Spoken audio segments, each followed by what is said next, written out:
আপনি যদি সিংহ রাশির ব্যক্তি হন তাহলে আজকের ভিডিওটা আপনার জন্য।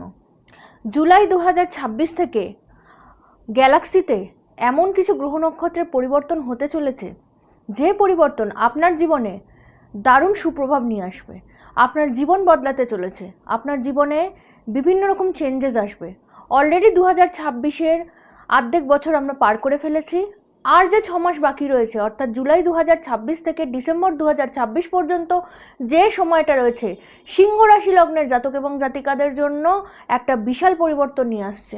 কী সেই পরিবর্তন এবং কিভাবে এই পরিবর্তনের সুপ্রভাব আপনারা আপনাদের জীবনে নিয়ে আসতে পারেন, এই সমস্ত বিষয়ের ওপর আজকে আমাদের ভিডিও। রাধে রাধে, নমস্কার। আমি অ্যাস্ট্রোলজার পৌলমী নন্দী, আপনাদের লাইফ কোচ, অ্যাস্ট্রো বাস্তু নিউমেরোলজি কনসালটেন্ট। আজকে আমাদের বিষয় সিংহ রাশি লগ্নের জাতক এবং জাতিকার জুলাই 2026 থেকে ডিসেম্বর 2026 পর্যন্ত কেমন যেতে চলেছে, কেমন থাকবে স্বাস্থ্য, কেমন থাকবে সম্পর্ক, কেমন থাকবে কর্মের ভাব, এবং শিক্ষার্থী বা বিদ্যার্থীরা আপনাদের জন্য দারুণ সুখবর আসছে। এই সুখবর, এই সুপ্রভাব কি করে নিজেদের জীবনে ইমপ্লিমেন্ট করবেন সেটা জানার জন্য ভিডিওটা প্রথম থেকে শেষ পর্যন্ত অবশ্যই দেখবেন, কারণ লাস্টে আমি এমন একটা জিনিস বলে দেবো যে জিনিসটা আপনাদের এই 6 মাস রেগুলেট করতে, আপনাদের লাইফকে পরিবর্তন করতে সাহায্য করবে। কারণ আপনারা যদি শেষ পর্যন্ত না দেখেন তাহলে শেষে যে জিনিসটা বলবো সেটা আপনারা বুঝতে পারবেন না। তাই ভিডিওটা স্কিপ না করে প্রথম থেকে শেষ পর্যন্ত অবশ্যই দেখুন। যারা আজকে এই চ্যানেলে নতুন এসেছেন তাদের আমি রিকোয়েস্ট করব চ্যানেলটিকে সাবস্ক্রাইব করে নেবেন, পাশে থাকা বেল আইকনটিকে প্রেস করে দেবেন, বন্ধু বান্ধব আত্মীয় স্বজন পরিবার পরিজনের মধ্যে ভিডিওটিকে অবশ্যই শেয়ার করবেন, এবং ভালো লেগে থাকলে অন্তিম অবশ্যই একটু ছোট্ট লাইক করে আমার পাশে থাকতে ভুলবেন না।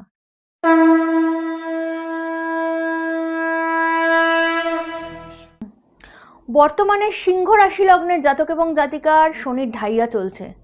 শনি আপনাদের ওপর 2.5 বছর ধরে সুপ্রভাব বলুন কুপ্রভাব বলুন ফেলেছে, শনি দৃষ্টি প্রদান করেছে। এই দৃষ্টি প্রদানের ফলে, এই প্রভাবের ফলে কারোর কারোর জীবনে অবস্ট্যাকেল এসেছে, কারোর কারোর জীবনে সুপ্রভাব এসেছে। কিন্তু সিংহ রাশি যেহেতু আপনাদের রাশির অধিপতি রবি, তাই শনির যে ঢাইয়া এটা আপনাদের জীবনে অনেকটাই বেশি অবস্ট্যাকেল নিয়ে আসবে।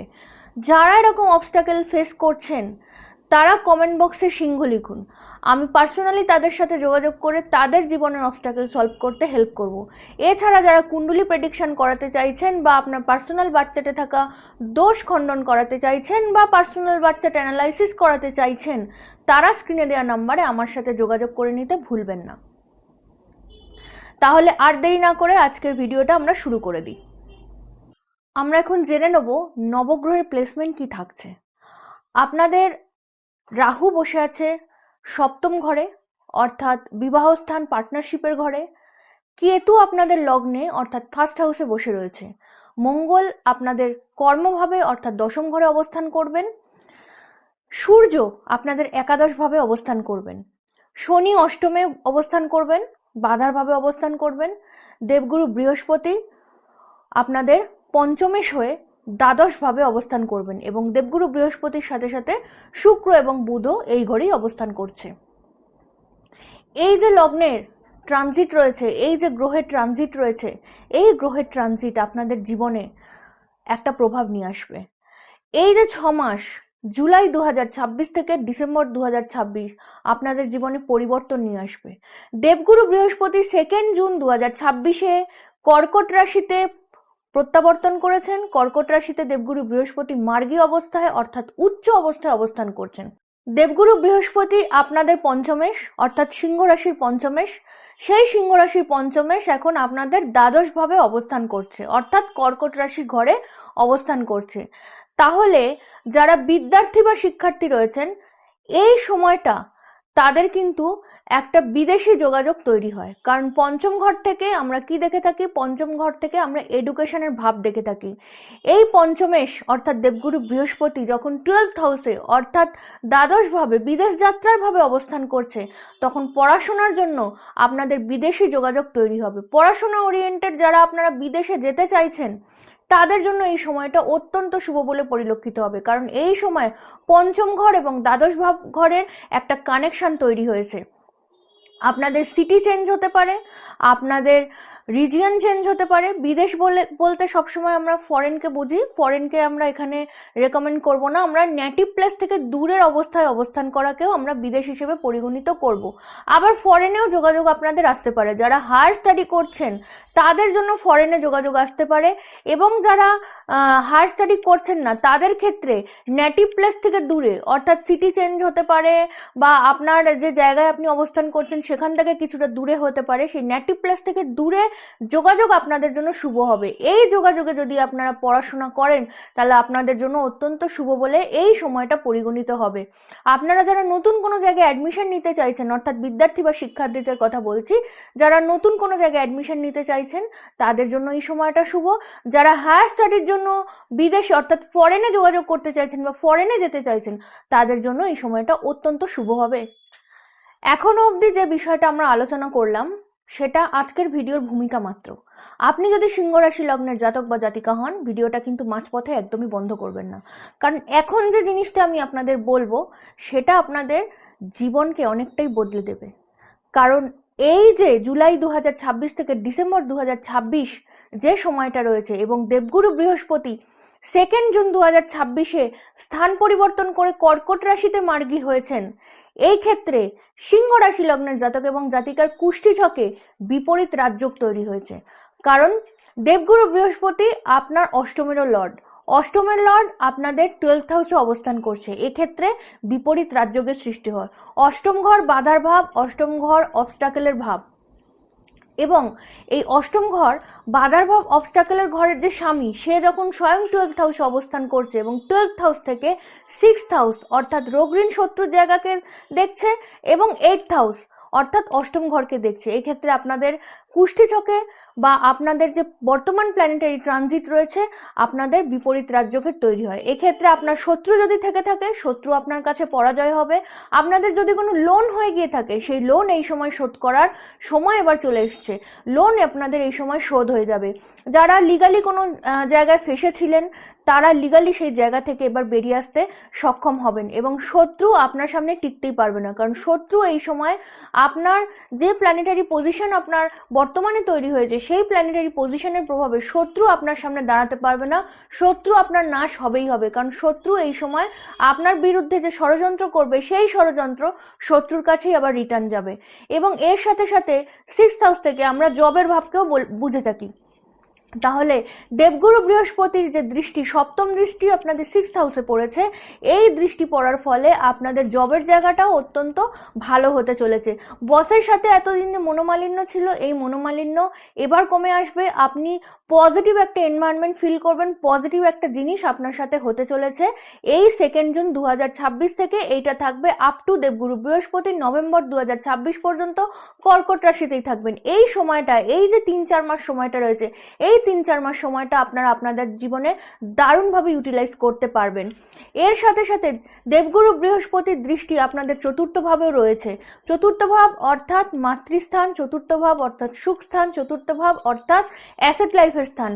এই সময় আপনাদের কোনো না কোনো অ্যাসেট হবে। আপনারা যদি যানবাহন ক্রয় করার চিন্তা ভাবনা করেন তাহলে এই সময় করতে পারেন। আপনারা যদি কোনো প্ল্যান বা কোনো প্রপার্টি ক্রয় করার চিন্তা ভাবনা করেন তাহলে এই সময়টা আপনারা করতে পারেন, কারণ এই সময় দেবগুরু বৃহস্পতির প্রভাবে আপনাদের প্রপার্টির স্থানে উন্নতি দেখা যায়। এছাড়া মার স্বাস্থ্য এই সময় ভালো যাবে। মাকে নিয়ে যে আপনাদের সমস্যা ছিল, মার শরীর স্বাস্থ্য নিয়ে যতদিন চিন্তা ছিল সেই চিন্তা এবার অনেকটাই হ্রাস হবে। এর সাথে সাথে বন্ধুভাবও শুভ, কারণ এই সময় বন্ধু বান্ধবের জায়গা থেকে আপনি অনেকটাই হেল্প পেতে চলেছেন। যেহেতু অষ্টম ভাব গুপ্তবিদ্যার ভাব, এই সময় আপনাদের জীবনে স্পিরিচুয়াল কানেক্টিভিটি বাড়বে। এই সময় গুপ্তবিদ্যার প্রতি, অকাল্ট সায়েন্সের প্রতি আপনাদের একটা ন্যাক আসবে। এই সময় আপনারা গুপ্তবিদ্যার প্রতি, তন্ত্র, জাদু, অকাল্ট সায়েন্স এই যে বিষয়টা রয়েছে এই বিষয়টার প্রতি আপনারা অনেক বেশি সংবেদনশীল হবেন এবং এই বিষয়টা নিয়ে আপনারা অনেক বেশি সামনের দিকে এগিয়ে যেতে চাইবেন। স্পিরিচুয়ালি আপনারা ঈশ্বরের সাথে অনেক বেশি কানেক্টেড হতে পারবেন। স্পিরিচুয়াল যে একটা ভাব এটা আপনাদের মধ্যে এই সময় বৃদ্ধি পাবে, কারণ অষ্টম ভাব থেকে আমরা গুপ্তবিদ্যা, স্পিরিচুয়ালিটি এগুলোকেও দেখে থাকি, এবং এই অষ্টম ভাবে দেবগুরু বৃহস্পতির দৃষ্টি পড়ছে, নবম দৃষ্টি পড়ছে আপনাদের অষ্টম ভাবে। সেক্ষেত্রে দেবগুরু বৃহস্পতির প্রভাবে আপনাদের অষ্টম ভাবে এই যে পজিটিভ সাইনটা এটাও কিন্তু বৃদ্ধি পাবে। এরপর আমরা আলোচনা করে নেব ম্যারিড লাইফ নিয়ে। আপনাদের ম্যারিড লাইফের ঘরে রাহু মহারাজের অবস্থান রয়েছে।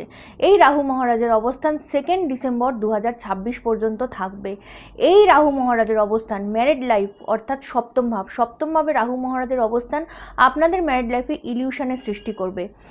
এবং কেতু মহারাজের দৃষ্টিও, কারণ কেতু মহারাজ স্বয়ং আপনাদের লগ্নে অর্থাৎ ফার্স্ট হাউসে অবস্থান করছেন, কেতু মহারাজ স্বয়ং দৃষ্টি দিচ্ছেন ওই আপনাদের সপ্তম ভাবে, অর্থাৎ সপ্তম ভাব ম্যারিড লাইফের ঘর অতটাও শুভ বলে পরিলক্ষিত হয় না। এই সময় mood swing, ups and downs এবং ম্যারিড লাইফে ঝামেলা অশান্তি একটু লেগে থাকবে। এই সময়টা আপনাকে অত্যন্ত বুঝে ম্যারিড লাইফের ক্ষেত্রে চলতে হবে। আপনাকে যতটা সম্ভব নিজের মাথা ঠান্ডা করে যে কোনো সিদ্ধান্ত নিতে হবে, কারণ রাহু মহারাজের অবস্থান হঠাৎ করে ভুল করিয়ে দিতে পারে। কারণ রাহু ইলিউশনের কারক গ্রহ, হঠাৎ ভ্রম সৃষ্টির কারক গ্রহ। হঠাৎ ভ্রম সৃষ্টি হবে, হঠাৎ ইলিউশন সৃষ্টি হবে, হঠাৎ ঝামেলা অশান্তি সৃষ্টি হবে, এমন আনএক্সপেক্টেড জিনিসপত্র ঘটবে যেটা আপনারা ভাবতেও পারেননি, যেটা আপনারা কল্পনাও করতে পারেননি। এই যে ডিসেম্বর 2026 পর্যন্ত ম্যারিড লাইফটা অতটাও শুভ নয়। এবং এর সাথে সাথে আরেকটা জিনিস আপনাদের মাথায় রাখতে হবে, 7th হাউস থেকে আমরা পার্টনারশিপ ব্যবসারও স্থান দেখে থাকি। যে সমস্ত সিংহ রাশির জাতক এবং জাতিকা পার্টনারশিপ ব্যবসার সাথে যুক্ত রয়েছেন, তারা পার্টনারশিপ ব্যবসার ক্ষেত্রে অত্যন্ত বুঝে আপনাদের জীবনের সিদ্ধান্ত নেবেন। এবং নতুন কোনো পার্টনারশিপ ব্যবসা যারা খুলতে চাইছেন সিংহ রাশি লগ্নের জাতক এবং জাতিকা, তাদের আমি স্ট্রিক্টলি সাবধান করে দেবো, আপনারা এই সময়টা অর্থাৎ ডিসেম্বর 2026, 2 ডিসেম্বর 2026 পর্যন্ত আপনারা কোনো রকম পার্টনারশিপ ব্যবসা নতুন করে খুলবেন না, বা কারোর সাথে পার্টনারশিপে কোনো রকম ব্যবসায় অগ্রসর হবেন না, কারণ এই সময়টা অতটাও শুভ বলে পরিলক্ষিত হচ্ছে না। এবার আমরা চলে আসবো শনির অবস্থান নিয়ে। শনি আপনাদের বর্তমানে অষ্টম ভাবে, অবস্টাকেলের ভাবে, বাধার ভাবে অবস্থান করছে। শনি মহারাজের কাজ হচ্ছে ডিলে করা, কিন্তু শনি মহারাজ ডিলে করলেও শনি এই সময় বক্রি অবস্থায় অবস্থান করছে। শনি যেহেতু বক্রি থাকবে, এক্ষেত্রে শনির যে প্রভাব কিছুটা হলেও হ্রাস পাবে। এবং শনি অষ্টম ভাবে অবস্থান করেও সপ্তম ভাবের যে ঘরটা রয়েছে, সপ্তম ভাবকেও অনেকটাই প্রভাবিত করবে। সেক্ষেত্রে ম্যারিড লাইফের ঘরটা শনির দ্বারাও অনেকটাই হ্যাম্পার হবে। এবার চলে আসি অষ্টম ঘরে।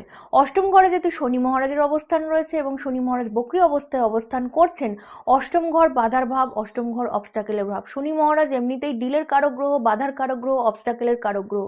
এই সময় অবস্টাকেল অনেকটাই বৃদ্ধি পাবে। কিন্তু যেহেতু দেবগুরু বৃহস্পতির দৃষ্টি রয়েছে শনি মহারাজের ওপর, অর্থাৎ অষ্টম ঘরে যেহেতু দৃষ্টি রয়েছে, সেক্ষেত্রে শনির কুপ্রভাব কিছুটা হলেও হ্রাস হবে। শনি মহারাজের দৃষ্টি রয়েছে আপনাদের 2nd হাউসে। 2nd হাউস অর্থাৎ বাণী স্থান। এই সময় বাণী আপনাদেরকে মারাত্মক কন্ট্রোল করে চলতে হবে, কারণ এমন কিছু ভুল কথাবার্তা আপনি জীবনের ক্ষেত্রে বলে ফেলবেন যে ক্ষেত্রে আপনার জন্য অত্যন্ত অশুভ প্রভাব বয়ে নিয়ে আসবে। সেটা আপনাদের ম্যারিড লাইফের ক্ষেত্রে হতে পারে, যারা রিলেশনশিপের মধ্যে রয়েছেন অর্থাৎ প্রেম সম্পর্কের মধ্যে রয়েছেন তাদের ক্ষেত্রে হতে পারে, যারা চাকরি করছেন বসের সাথে এমন কোনো আর্গুমেন্টে জড়িয়ে গেলেন, বা আপনার কলিগসদের সাথে এমন কোনো আর্গুমেন্টে জড়িয়ে গেলেন যেখানে আপনাদের জন্য অশুভ প্রভাব নিয়ে আসবে। এবং এর সাথে সাথে যারা ব্যবসার সাথে যুক্ত রয়েছেন, কাস্টমারের সাথে অত্যন্ত ভালোভাবে ডিল করতে হবে, কারণ এক্ষেত্রে কাস্টমারও আপনার হ্যাম্পার হতে পারে। কারণ বাণী স্থানের উপর শনি মহারাজের দৃষ্টি খুব একটা শুভ বলে পরিলক্ষিত হয় না। হঠাৎ করে কোনো বাণীর মাধ্যমে যদি অপোজিট পার্সন হার্ট হয়ে যায়, সেক্ষেত্রে আপনার জন্য সেই প্রভাবটা ভালো আসবে না। আমরা এবার স্বাস্থ্যটা নিয়ে একটু আলোচনা করে নেব। শনি মহারাজের দৃষ্টি যেহেতু 2nd হাউসে রয়েছে, এক্ষেত্রে আপনাদের দাঁতের সমস্যা হবে, সেন্সিটিভিটি বৃদ্ধি পাবে, গলা সংক্রান্ত সমস্যা হবে, অর্থাৎ ইএনটি রিলেটেড সমস্যা এই সময় কিন্তু হবে। তাই যেহেতু শনি মহারাজের দৃষ্টি আপনাদের 2nd হাউসে রয়েছে, দাঁত, গলা, ইএনটি এই যে পোর্শনটা আপনাদের শরীরের মধ্যে রয়েছে, এই পোর্শনের অত্যন্ত যত্ন নিতে হবে। এবং দাঁতের ক্ষেত্রে বারবার বলছি সেন্সিটিভিটি তৈরি হতে পারে। এই সময় যদি সেন্সিটিভিটি তৈরি হয় বা দাঁত, গলা বা চোখের কোনো সমস্যা হয়, তাহলে অবশ্যই ডক্টরের সাথে যত তাড়াতাড়ি সম্ভব কনসালটেশন করে নিতে ভুলবেন না। এতক্ষণ তো শুধু জীবনের চ্যালেঞ্জের কথাই শুনলেন, এতক্ষণ তো শুধু জীবনের খারাপের কথাই শুনলেন। এবার আপনাদের জন্য একটা সুখবর দেব। সুখবর হচ্ছে সূর্য আপনাদের রাশির অধিপতি, সেই রাশির অধিপতি 16ই আগস্ট 2026 থেকে 16ই অক্টোবর 2026 পর্যন্ত এই যে দুটো মাস রয়েছে, এই দুটো মাস সূর্য আপনাদের জীবনে সূর্যের উদয় ঘটবে। কারণ সূর্য আপনাদের রাশির অধিপতি। এই রাশির অধিপতি স্বয়ং 16ই আগস্ট আপনাদের ফার্স্ট হাউসে এবং তারপর রাশি পরিবর্তন করে আপনাদের সেকেন্ড হাউসে অবস্থান করবেন। যখন সূর্য স্বয়ং আপনাদের রাশির অধিপতি হয় আপনাদের স্বয়ং লগ্নে অবস্থান করছেন, এই সময় আপনাদের মধ্যে কনফিডেন্স, তেজ, ঊর্জা বৃদ্ধি পাবে। যারা সরকারি চাকরির জন্য এক্সামিনেশন দিচ্ছিলেন তাদের জন্য এই সময়টা শুভ। যারা কোনো গভর্নমেন্ট জব রিলেটেড কোনো স্টাডির কারণে যারা বাইরে যেতে চাইছিলেন তাদের জন্য এই সময়টা শুভ। সরকারি চাকরির ক্ষেত্রে বা ব্যাংকিং রিলেটেড কোনো জবের ক্ষেত্রে বা উচ্চপদস্থ কোনো জবের ক্ষেত্রে এই যে সময়টা রয়েছে যখন সূর্য স্বয়ং আপনাদের লগ্নভাবে অবস্থান করবেন, এই সময়টা অত্যন্ত শুভ বলে পরিগণিত হবে। স্বয়ং মঙ্গল আপনাদের দশম ঘরে অবস্থান করছেন। মঙ্গলের ঊর্জাও আপনারা কর্মভাবে অবশ্যই পাবেন, কারণ এই সময় আপনাদের কর্মের জায়গাটা এনহ্যান্স হবে। এর সাথে সাথে সূর্য যেহেতু আপনাদের লগ্নে অবস্থান করবে, সূর্যের পজিটিভ এফেক্ট আপনারা আপনাদের কর্মভাবে, আপনাদের অল ওভার লাইফে এবং আপনাদের অল ওভার বিদ্যার ভাবে আপনারা সূর্যের পজিটিভ এফেক্টটা পাওয়া শুরু করবেন। তবে একটা জিনিস এই মুহূর্তে আপনাদের আমি সাবধান করে দেবো, এই ডেটটা আপনারা অবশ্যই লিখে রাখুন বা মোবাইলে কোথাও সেভ করে রাখুন। 19শে সেপ্টেম্বর 2026 থেকে 13ই নভেম্বর 2026 পর্যন্ত মঙ্গল দুর্বল অবস্থায় আপনাদের দ্বাদশভাবে অবস্থান করবে। মঙ্গল যখন দুর্বল অবস্থায় আপনাদের দ্বাদশভাবে অবস্থান করবে, এই সময়টার মধ্যে কোনো রকম ইনভেস্টমেন্ট, কোনো রকম শেয়ারে ট্রেডিং, কোনো রকম প্রপার্টি বা ল্যান্ড পারচেস বা সেল এই সময় আপনারা করবেন না। বিশেষ করে আমি বলবো ইনভেস্টমেন্টের জায়গাটা এই সময়টা খুব বুঝে আপনাদের ইনভেস্টমেন্ট করতে হবে, কারণ ইনভেস্টমেন্টের জায়গাটা এই সময়টা একদম নড়বড়ে থাকবে, একদম শুভ বলে পরিলক্ষিত হবে না। তাই এই যে সময়টা, এই যে ডেটটা আমি আপনাদের বলে দিলাম, এই সময়টা আপনারা আপনাদের ইনভেস্টমেন্টের পোর্শনটা বুঝে করবেন। দেবগুরু বৃহস্পতির মার্গী অবস্থায় কর্কট রাশিতে অবস্থান আপনাদের জীবনে শুভফল নিয়ে আসবে। এর সাথে সাথে সূর্য যখন মার্গী হবে এবং সূর্য স্বয়ং আপনাদের লগ্নে অবস্থান করবে এবং তারপর সেকেন্ড হাউসে অবস্থান করবে, সেই সময়টাও আপনাদের জন্য শুভ হবে। এবং মঙ্গল পরাক্রমের কারক গ্রহ, সে যখন দশমভাবে আপনাদের অবস্থান করছে, এই সময়টা আপনাদের কর্মের জন্য শুভ বলে পরিলক্ষিত হবে। তাহলে কর্মের ভাবটা একটু যদি বুঝে আপনারা চলাফেরা করতে পারেন, একটু যদি বুঝে আপনাদের জীবনের সিদ্ধান্ত নিতে পারেন, তাহলে কর্মের ভাবটা অতটা অশুভ নয়। এবং এই সময় বিদেশি যোগাযোগ, বিদেশি ক্লায়েন্টের সাথে যোগাযোগ, কেরিয়ারের ক্ষেত্রে, চাকরির ক্ষেত্রে, ব্যবসার ক্ষেত্রে শুভই পরিলক্ষিত হবে। সিংহ রাশি লগ্নের জাতক এবং জাতিকার বর্তমানে শনির ঢাইয়া চলছে, এই কথাটা ভুলে গেলে চলবে না। শনি আপনাদের অষ্টমভাবে অর্থাৎ অবস্টাকেলের ভাবে, বাধার ভাবে বসে আছে, এই জায়গাটা ভুলে গেলে চলবে না। এই বছরটা অর্থাৎ 2026 সূর্যের বছর, আপনাদের রাশিয়াধিপতি লর্ড সূর্য, আপনারা অবশ্যই প্রত্যেক দিন উদিত সূর্যকে জল অর্পণ করুন। এর সাথে সাথে শনির কুপ্রভাব খণ্ডন করার জন্য আপনার শনির বীজ মন্ত্র ওম প্রাম প্রিম প্রম শনিশ্চরায় নমঃ প্রত্যেক দিন জপ করতে ভুলবেন না। এর সাথে সাথে যারা পার্সোনাল বাচ্চাতে কোনো সমস্যা ফেস করছেন, আপনাদের পার্সোনাল বাচ্চাতে এমন কোনো সমস্যা রয়েছে যে সমস্যাটা আপনারা কাটিয়ে উঠতে পারছেন না, কোনো দোষ রয়েছে, মাঙ্গলিক দোষ, কালসর্প দোষ, দারিদ্র যোগ, গুরুচণ্ডাল যোগ, গণ্ডমূল দোষ, কেমদ্রুম যোগ, এই টাইপের যোগ যদি থেকে থাকে, যে যোগের প্রভাবে আপনাদের জীবনে নানা অবস্টাকেল আসছে, তাহলে আপনারা স্ক্রিনে দেওয়া নাম্বারে আমার সাথে কনসাল্ট করে নিতে ভুলবেন না। এছাড়া এরকম কোনো দোষ আপনি উপলব্ধি করতে পারলে বা বাস্তুর কোনো সমস্যা যদি উপলব্ধি করতে পারেন, তাহলে দশমহাবিদ্যা মহানবগ্রহ কবচ ধারণ করতে ভুলবেন না। এই দশমহাবিদ্যা মহানবগ্রহ কবচের ডিটেল ভিডিও আমার চ্যানেলে আপলোডেড আছে। আমি এই দশমহাবিদ্যা মহানবগ্রহ কবচ নিয়ে অনেক ভিডিওতে আপনাদের সাথে আলোচনা করেছি, আপনারা নিয়েছেন এবং আপনারা আপনাদের পজিটিভ ফিডব্যাকও আমাকে দিয়েছেন, তার জন্য আপনাদের অনেক ধন্যবাদ। যারা সমস্যা ফেস করছেন তারা এটা অবশ্যই ধারণ করুন। যারা কুণ্ডলী ছক অ্যানালাইসিস করাতে চাইছেন বা জীবনে কেন সমস্যা হচ্ছে সেটা বুঝতে পারছেন না, তারা অ্যানালাইসিস করানোর জন্য স্ক্রিনে দেওয়া নাম্বারে যোগাযোগ করে নেবেন। এবং এর সাথে সাথে আগামী 10ই সেপ্টেম্বর কৌশিকী অমাবস্যাতে আপনারা যদি আপনাদের জন্মছকে থাকা কোনো দোষ থেকে থাকে সেটা যদি খণ্ডন করাতে চান, তার জন্য যোগাযোগ করতে স্ক্রিনে দেওয়া নাম্বারে যোগাযোগ করে নিতে ভুলবেন না। সকল সিংহ রাশি লগ্নের জাতক এবং জাতিকাকে আমার অনেক শুভেচ্ছা রইল। সকলে ভালো থাকবেন, সুস্থ থাকবেন, সুন্দর থাকবেন। জয় মা তারা, জয় মা কামাখ্যা।